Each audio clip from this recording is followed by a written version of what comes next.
Okay, so if you did not know, I just oiled and cleaned out the fan, like the motor and everything. And when I'm putting it back together, it just makes horrible noises. And I don't know why, like they sound awful. Take a listen, here's low.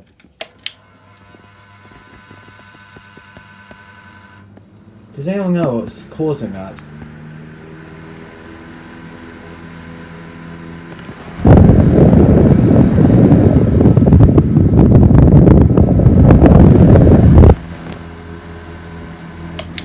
Hi.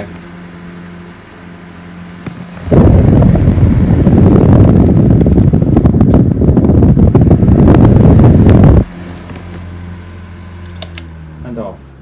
I took out the oscillation knob because the oscillating never worked properly.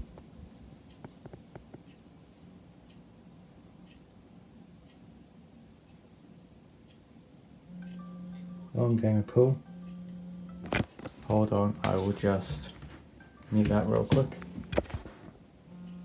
I want to know, like, what is making that noise? Can anyone help me with that? Anyways, thanks for watching, hope you enjoyed, and see ya!